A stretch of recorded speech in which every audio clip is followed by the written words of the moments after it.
여러분 이런 적 있으시죠? 평소에는 세상 너그러운 사람처럼 굴다가도 고작 누가 내 말을 끊었을 때나 유튜브 로딩이 3초 길어질 때 머리끝까지 피가 거꾸로 솟는 기분이요. 그러고 나면 어김없이 자괴감이 찾아옵니다. 겨우 이런 일에 화를 내다니 내 인격에 문제가 있나 싶기도 하죠. 하지만 결론부터 말씀드릴게요.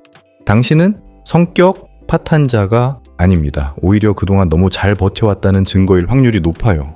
심리학적으로 볼 때 우리가 사소한 일에 폭발하는 건 그 사소한 일 자체 때문이 아니라 내 마음의 임계점이 한계에 도달했기 때문입니다. 오늘은 우리가 왜 이토록 예민해졌는지 그 깊은 속사정을 심리학적으로 파헤쳐 보겠습니다. 심리학에는 심리적 가용 자원이라는 개념이 있습니다. 쉽게 말해 우리 마음속에 인내심, 에너지라는 배터리가 있다고 상상해 보세요. 아침에 일어났을 때 이 배터리가 100%라면 누가 앞지르기를 해도 바쁜가 보네 하고 넘길 수 있습니다. 하지만 직장에서 상사에게 깨지고 점심 메뉴 고르느라 진을 빼고 미래에 대한 불안감에 시달리다 보면 퇴근길 배터리는 겨우 1%에서 2% 남짓 남게 됩니다. 이때 집에 돌아왔는데 가족이 오늘 설거지 안 했어? 라고 한마디 던진다고 생각해 보세요. 그 한마디는 단순한 질문이 아니라 방전 직전의 배터리에 가해진 치명적인 과부하가 됩니다. 우리를 화나게 한 건 설거지라는 마지막 한 방울이지만 사실 컵을 가득 채우고 있었던 건 하루 종일 쌓여온 스트레스와 피로였던 셈이죠.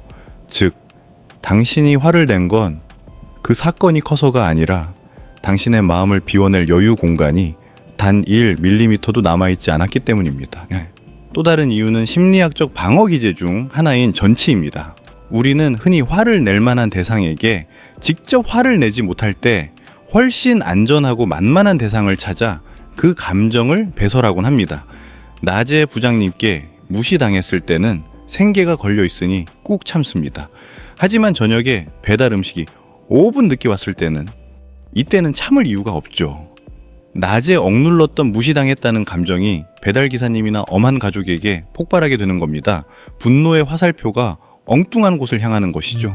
우리를 폭발하게 만드는 가장 강력한 트리거 중 하나는 바로 당위적 사고입니다. 심리학자 엘버트 앨리스가 강조한 개념인데요. 머릿속에 자신만의 엄격한 법전을 써놓고 사는 것이죠. 운전할 때는 무조건 깜빡이를 켜야 해. 식당 종업원은 당연히 친절해야 돼. 내 친구라면 내 기분을 미리 알아차려야 해. 문제는 세상이 내 법전대로 돌아가지 않는다는 겁니다. 내 규칙이 단단하고 촘촘할수록 세상은 온통 규칙 위반자들로 가득 차 보입니다. 이때 우리는 단순히 불편함을 느끼는 게 아니라 내 세계가 침범당했다는 생각에 징벌적 분노를 쏟아내게 됩니다.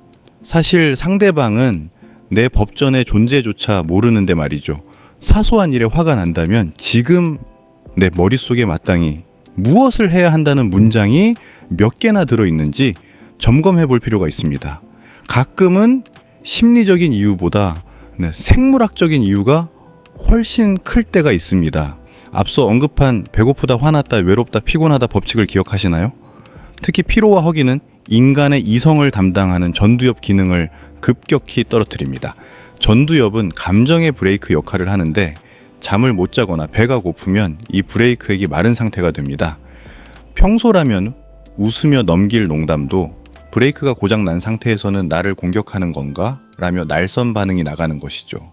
만약 저녁 7시만 되면 예민해지거나 잠을 설친 다음 날 유독 화가 많아진다면 그건 당신의 인격 문제가 아니라 뇌의 에너지가 고갈되어 비명을 지르고 있는 상태인 겁니다. 이때 필요한 건 명상이 아니라 잠과 당분일지도 모릅니다.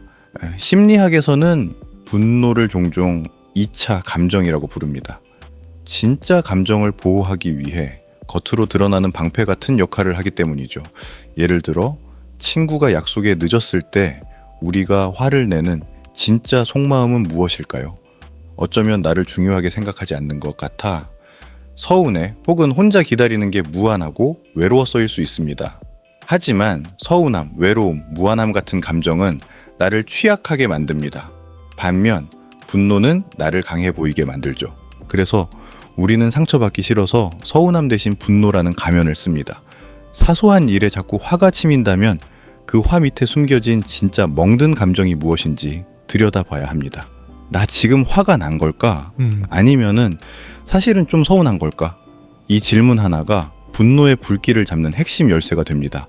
원인을 알았다면 이제 고장난 감정 브레이크를 고칠 차례입니다. 화가 치미는 순간 이 세 가지만 기억하세요.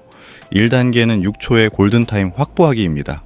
우리 뇌의 분노 호르몬이 정점에 달했다가 식기 시작하는 데 걸리는 시간은 단 6초입니다. 화가 울컥 올라올 때 바로 말을 내뱉지 말고 마음속으로 숫자를 세거나 심호흡을 3번만 크게 하세요. 이 6초가 이성과 본능을 가르는 운명의 시간이 됩니다. 6초만 지나면 이제 전두엽이 다시 주도권을 잡고 이게 이렇게까지 화낼 일인가 라고 물어봐 줄 겁니다. 2단계는 감정 라벨링입니다. 심리학 연구에 따르면 감정에 이름을 붙이는 것만으로도 그 강도가 확연히 줄어듭니다. 화가 날 때 속으로 외쳐보세요. 아, 나 지금 무시당했다고 느껴서 화가 나는구나. 내가 지금 배가 고파서 예민해졌네. 감정을 객관적인 정보로 바꾸는 순간 당신은 감정에 휘둘리는 주체가 아니라 감정을 관찰하는 관찰자가 됩니다. 3단계는 나 전달법으로 말하기입니다. 화가 났을 때 너 왜 그래? 라며 상대를 공격하면 싸움만 커집니다. 대신 나를 주어로 사용해 보세요. 네가 연락 없이 늦어서 내가 소외감을 느꼈어. 다음엔 미리 연락해주면 좋겠어. 비난이 아닌 내 상태를 전달할 때 상대방도 방어 기제를 내려놓고 당신의 진심에 귀를 기울이게 됩니다.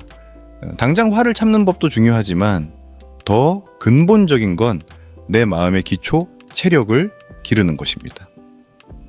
매일 10분이라도 좋으니 오로지 자신만을 위한 시간을 가지세요. 아무것도 하지 않아도 좋습니다.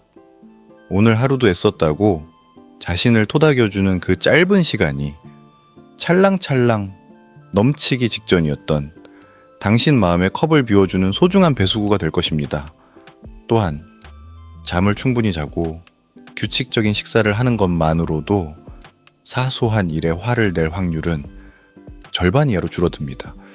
여러분, 사소한 일에 화가 난다는 건 당신이 나쁜 사람이기 때문이 아닙니다. 오히려 그동안 너무 많은 것을 짊어지고 너무 오래 참아왔다는 당신 마음의 비명입니다. 오늘부터는 화내는 자신을 자책하며 또 다른 화를 쌓지 마세요.